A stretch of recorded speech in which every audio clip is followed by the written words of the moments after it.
प्यारे विद्यार्थियों, सुप्रभात। मैं शशि रंजन झा आज फिर आप सभी के समक्ष उपस्थित हूँ। अनुच्छेद लेखनम, जिसका शीर्षक है संस्कृत भाषायाः महत्वम, अर्थात संस्कृत भाषा का महत्व। आप सभी इस विषय को ध्यानपूर्वक पढ़ेंगे, समझेंगे और अपनी उत्तर पुस्तिका में नोट करेंगे। तो आइए इस विषय को प्रारंभ करते हैं। संस्कृत भाषा विश्वस्य सर्वासु भाषासु प्राचीनतमा मन्यते। संस्कृत भाषा विश्व की सभी भाषाओं में प्राचीनतम मानी जाती है। अर्थात विश्व में जितनी भी भाषाएं बोली जाती है, चाहे हमारे अपने देश की भाषा हो, चाहे विश्व की अन्य भाषाएं हैं, जैसे कि मराठी, पंजाबी, गुजराती, तमिल, तेलुगु, मलयालम इत्यादि। इसी प्रकार से यदि विश्व स्तर पर देखें तो Spanish, German, French, Chinese, Japanese इत्यादि जो भी भाषाएं हैं, इन सभी भाषाओं में संस्कृत भाषा को सबसे प्राचीन भाषा माना गया है। चत्वारः वेदाः उपनिषदः रामायणं महाभारतं पुराणानि दर्शनग्रन्थाः इत्यादयः संस्कृत भाषायाम् एव सन्ति। चत्वारः वेदाः अर्थात चारों वेद, ऋग्वेद, यजुर्वेद, अथर्ववेद और सामवेद। उपनिषदः अर्थात उपनिषदें, जैसे कि कठोपनिषद, मुंडकोपनिषद, केनोपनिषद, श्वेताश्वतरोपनिषद इत्यादि जितने भी उपनिषद हैं वे सभी। इसी प्रकार से रामायण, महाभारत, पुराण, पुराण यानी मतलब 18 पुराण और 18 उपपुराण, ठीक है। इसी प्रकार से दर्शन ग्रंथ अर्थात दर्शन ग्रंथ, चाहे वो आस्तिक दर्शन से संबंधित हो, चाहे नास्तिक दर्शन से संबंधित हो, ये सभी इत्यादि इत्यादि संस्कृत भाषा में ही है। अर्थात चारों वेद, उपनिषद, रामायण, महाभारत, पुराण, दर्शन ग्रंथ, चाहे वो आस्तिक दर्शन हो चाहे नास्तिक दर्शन हो, इत्यादि जितने भी ग्रंथ लिखे गए वे सभी संस्कृत भाषा में ही लिखे गए हैं। इयं भाषा अतीव शुद्धम परिष्कृतम रमणीया मधुरा च अस्ति। इयं भाषा अतीव शुद्धम, यह भाषा अत्यधिक शुद्ध, परिष्कृत, रमणीय और मधुर है। अर्थात संस्कृत भाषा व्याकरण के दृष्टिकोण से बहुत ही शुद्ध, परिष्कृत, रमणीय अर्थात शोभनीय है, ठीक है, और मधुर है। संस्कृत भाषां सुर भारती अपि कथ्यते। संस्कृत भाषा को सुर भारती भी कहा गया है।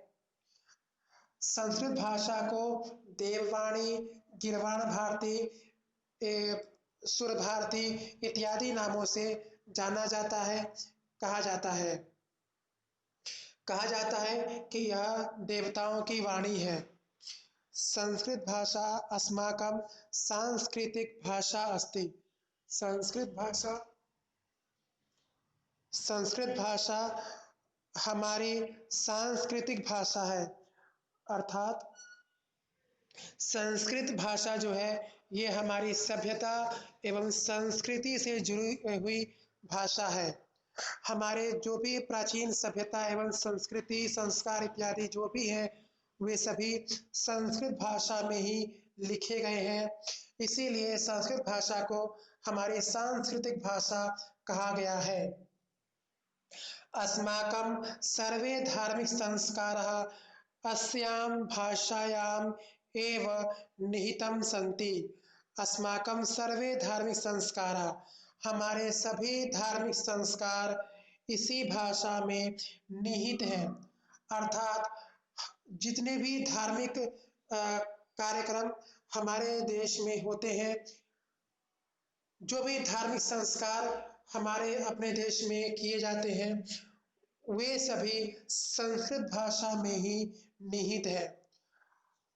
यदि आप देखेंगे तो हमारे संस्कृत भाषा में 16 संस्कारों का वर्णन मिलता है। उन्हीं 16 संस्कारों पर हमारे जो भी धार्मिक क्रियाकलाप होते हैं वे सभी आयोजित किए जाते हैं। ठीक है, तो ये कहा गया है कि जितने भी हमारे धार्मिक संस्कार हैं वे सभी इसी भाषा में सबसे पहले लिखे गए हैं। संस्कृत भाषायाम अनेकानि काव्यानि महाकाव्यानि नाटकानि सन्ति। हमारे प्राचीन समय में जो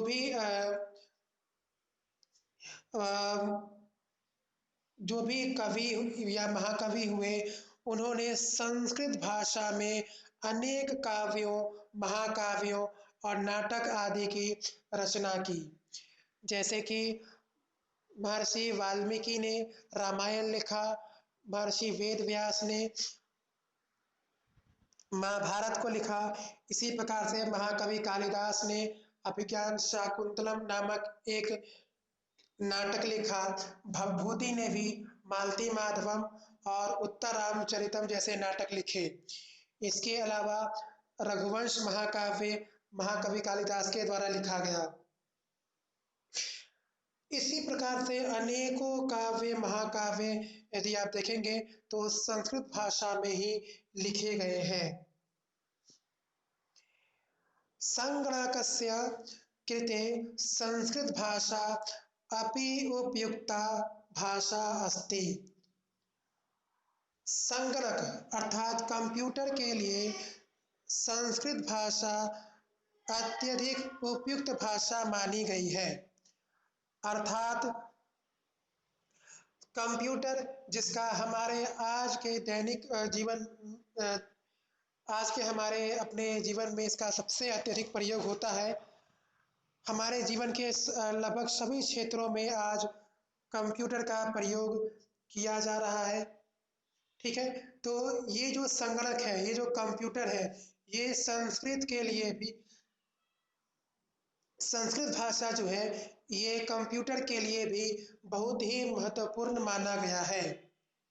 कई सारे कंप्यूटर वैज्ञानिकों ने संस्कृत के महत्व को पहचाना है। ठीक है, संस्कृत भाषायाः व्याकरणं सुस्पष्टं वैज्ञानिकं च अस्ति। संस्कृत भाषा का व्याकरण सुस्पष्ट और वैज्ञानिक है। यदि आप देखें तो संस्कृत भाषा का व्याकरण सुस्पष्ट है और शुद्ध है। महर्षि पाणिनि ने जो अष्टाध्यायी लिखे वे काफी सुस्पष्ट, सरल और वैज्ञानिक है। ठीक है, उसमें कहीं भी कोई भी क्लिष्टता नहीं है।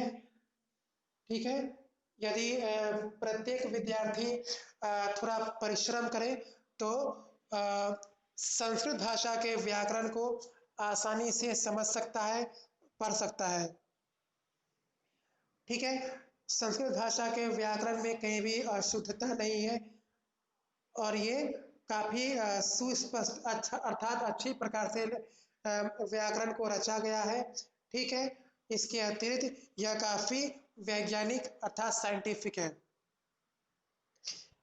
इसी प्रकार से चत्वारः पुरुषार्थानां धर्म अर्थ काम मोक्षाणां च विवेचनं संस्कृत भाषायां उपलभ्यन्ते। चत्वारः पुरुषार्थानां अर्थात चारों पुरुषार्थों, कौन कौन से? धर्म अर्थ काम और मोक्ष, इन सभी का विवेचन सबसे पहले संस्कृत भाषा में ही उपलब्ध होता है। धर्म अर्थ काम और मोक्ष ये चार पुरुषार्थ हैं, चत्वारः पुरुषार्थः। इन चारों पुरुषार्थों का वर्णन सबसे पहले संस्कृत भाषा में ही, चाहे वो वेद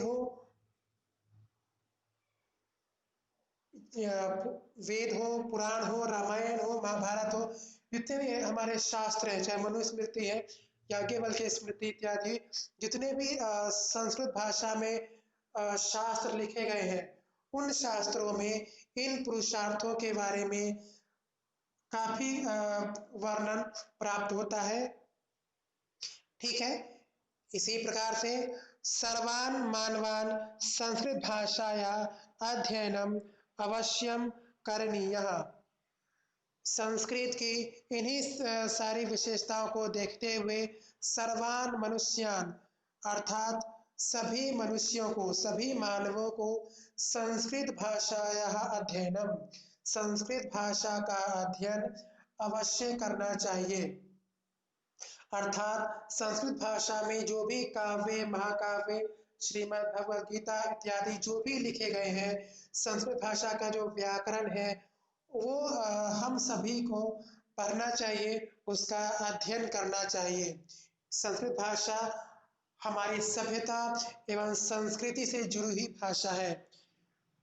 संस्कृत भाषा में अनेक ग्रंथों की रचना की गई है, इसीलिए प्रत्येक भारतीय का यह कर्तव्य होना चाहिए कि वह संस्कृत भाषा को पर्याप्त महत्व दे और संस्कृत भाषा में जो भी ग्रंथ, जो भी काव्य, महाकाव्य, व्याकरण, दर्शन, अर्थशास्त्र, नीति शास्त्र, हितोपदेश इत्यादि जो कुछ भी लिखे गए हैं, उन सब का अध्ययन अवश्य करना चाहिए।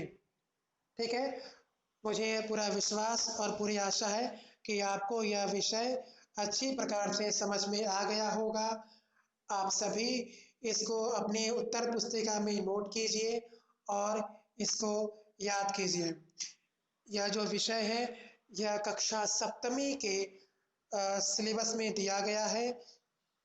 ठीक है, तो आप सभी इसको एक बार पुनः अपने तरीके से पढ़िए और लिखिए और याद कीजिए। धन्यवाद।